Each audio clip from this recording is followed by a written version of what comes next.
Hello, this is Eric Friedman. I'm the Director of Montgomery County Government's Office of Consumer Protection. We have just recently celebrated our 50th anniversary. The office was first opened in 1971.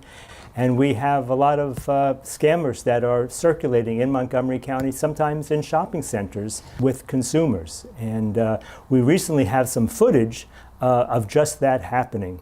And that is unlicensed auto repair people who are in these shopping centers scouting for business.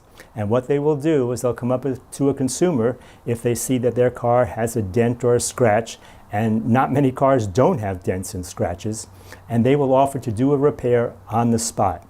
Well, first of all, we know that it's illegal for them to do that repair because all the auto repair facilities have to be licensed with our office. We also know that they're going to do shoddy work. And in fact, the police department has been involved in this. This is a press release that the Montgomery County Police Department issued in February. And the consumers had paid almost several $1,000s for these repairs. And this individual had collected almost $2,000 from these victims.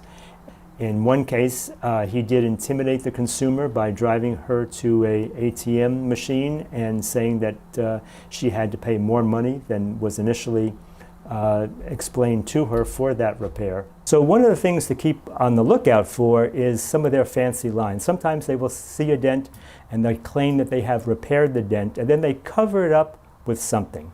And they say to the consumer, "Oh, don't uncover it, it has to dry. Wait until tomorrow when it dries." And then, of course, when the consumer gets home and they kind of take off whatever they've covered it up with, they realize that the repair was not made, or that the problem is even greater than that. And so we want consumers to be concerned about this and to be aware of it. And if they're approached by someone in a parking lot or in a street corner or something like that, by someone who claims they're going to fix a dent or a scratch, to stay away. But a shopping center is no place in which to engage in this kind of transaction.